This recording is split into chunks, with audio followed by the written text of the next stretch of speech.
Damn it. Belinda watched the fluffy white rugs in the bathroom hover a foot from the ceiling. Damn it! Get down here! All she'd done was think about how the rugs looked like clouds against the cobalt blue tile floor, and up they'd sailed. She'd thought it 100 times since she'd been at Ravencrest, but only in the last couple of months, since the business with the elemental called the Wanderer got out of hand, had her handle on her burgeoning magical skills loosened. The elemental was asleep at the bottom of Naiad Pond, and no longer a threat to any of them. But Belinda feared she herself was the threat now. Half the time, when she thought something, it happened. The rugs looked like clouds, so up they floated.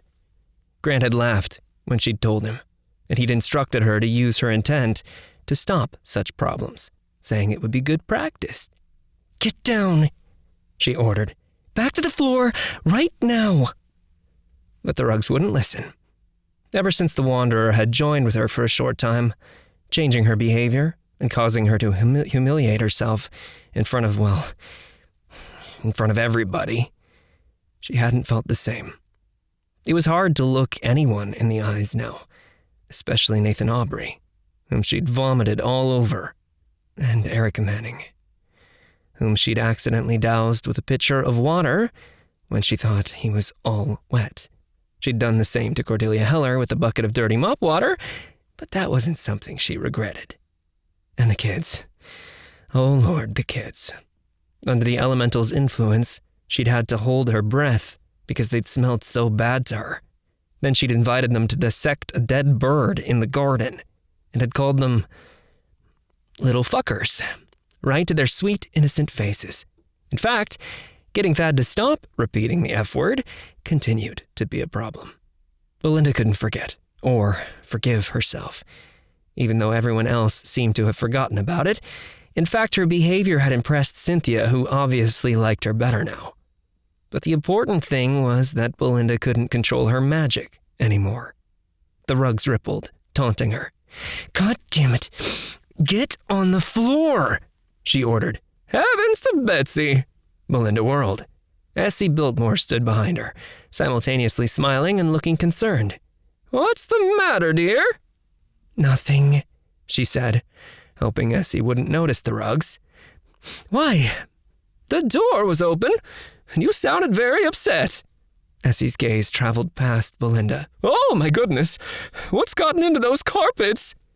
Instantly, the rugs fell to the cobalt floor. I don't know, said Belinda. Essie dispensed a tiny wink. Probably just Aloysius saying hello, don't you think? Genuinely relieved, Belinda smiled. You're right. It must have been the poltergeist again. He hasn't been very active lately. I'd nearly forgotten about him. Essie beamed. I know. But isn't this nice? I was missing him. He's a little trickster, that one. She said it with such affection that Belinda could only smile. She reminded herself that Grant thought that the poltergeist, young Aloysius Manning, was behind most of the supernatural pranks that had plagued them since last spring. Sure, Belinda was responsible for a few things, but Grant had assured her repeatedly that her magical slips were minor and harmless. She hadn't hurt anyone, nor was she behind the walking armor that attacked Ryan O'Brien. And she certainly had nothing to do with the awakening of the bride. Are you all right, dear? Essie asked. I'm sure Aloysius meant no harm. Yes, thank you, Essie. I'm fine. Exiting the bathroom, Belinda pulled the door shut behind her. Can I help you with anything? Essie dimpled up. Grant's looking for you. He mentioned a lunch date. Oh, I completely forgot. Well, he's in the Great Hall. Shall I tell him you'll be down in a jiffy? Yes. Thanks, Essie. After Essie left, Belinda changed her shoes and grabbed her bag, wondering why Grant hadn't texted, then realized her phone had gone missing again. It wasn't in her pocket, nor was it in her handbag. A quick scan of the room yielded nothing. Oh well, it would turn up. It always did. She headed downstairs. She'd been blaming herself for losing her phone at least once a week for the last month or two. But now, thanks to Essie, she wondered if it was Aloysius's doing. She hoped so. It would make her feel better about herself. There you are. Grant Pfister, dressed in a tailored button-down shirt, but lacking a tie, that was his idea of casual, smiled as she approached. I was afraid I'd been stood up. Never. I was having some problems in the bathroom. Grant's ears turned pink. I'm sorry. Oh, God. No. I mean, it wasn't me. I'm fine. My rugs were, messy. Grant regarded her. Is that a euphemism for something? Cordelia Heller chose that moment to strut into the hall. A euphemism? She asked, in her brittlest Angie Dixon tone. Belinda shot her a look, then took Grant's arm. Let's go. I'll explain outside. Lunch in town was quiet today. They'd arrived a little past 1, and the rush was over. Grant had hoped a bacon cheeseburger would have its usual calming effect on Belinda, but even though she ate heartily, she'd remained decidedly anxious. I can't control the rugs, or anything else, Belinda said, when her last French fry was devoured. All I do is think of something, even an old cliché, and it happens. Grant's smile was gentle.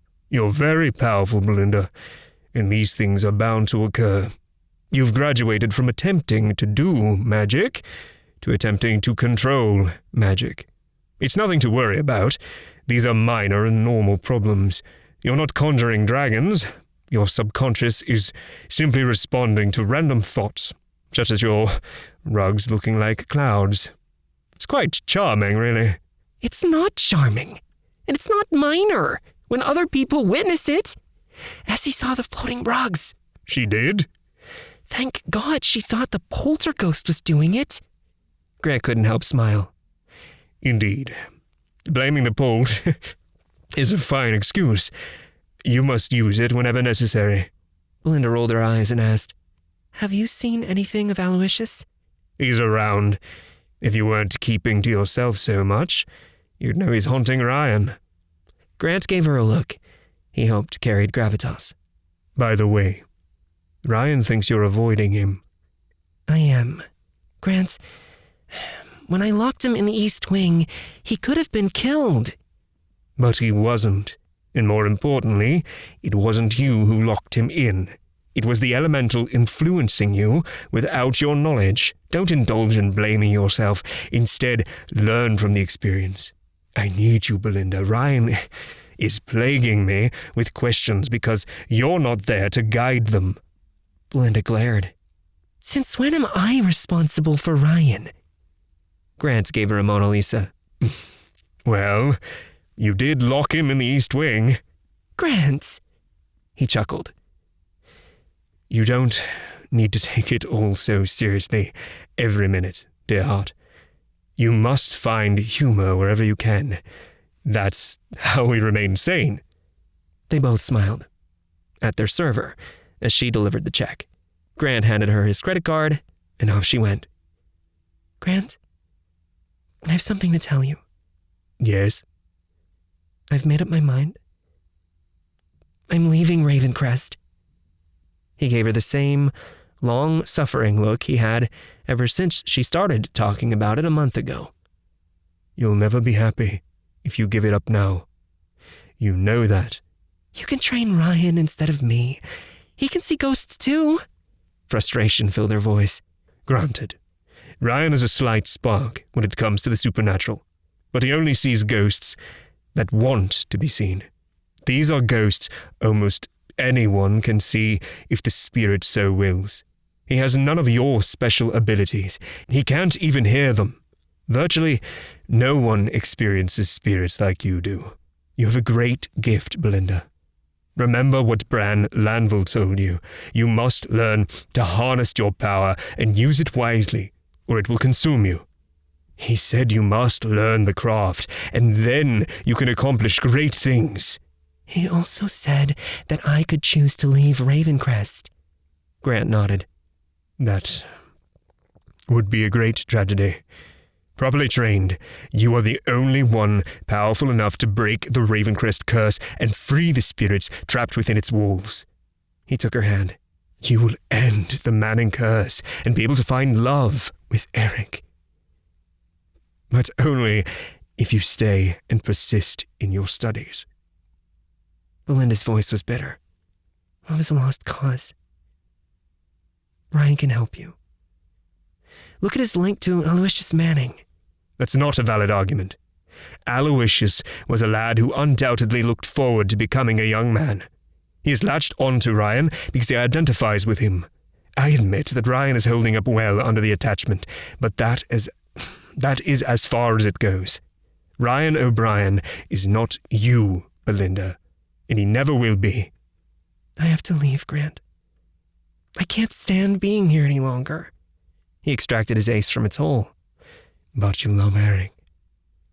She put her Coke down so hard that the waitress returning with the bill hesitated. Did you want a refill, madam? Belinda flushed. No, sorry. It just slipped. Thank you. Grant waited till the server was out of earshot. Belinda, Eric loves you. You're meant to be together. You're the one who told me I can't be with him because of a damn curse. She spat. Why in the world should I stay here and put myself and him through this torture any longer? Because one day, dear heart, you'll break that curse. She stared at him, her lower lip threatening to tremble. If you leave, you'll never have your heart's desire. He leaned forward. If you leave, the curses will never be broken. If you leave, the ghosts trapped at Ravencrest will never be free. A single tear slid silently down her cheek. She wiped it away. Do you understand what kind of pressure you're putting on me? Break the Manning curse, Belinda. Find true love. Break the Ravencrest curse, Belinda, and free all the trapped souls. Do this, do that. What do you want me to do next? Cook the cheeseburgers with my mind? Suddenly, there was a yelp in the kitchen, and someone cried out, Did you turn on the grill, Billy? No. Well, it's on, and it won't turn off.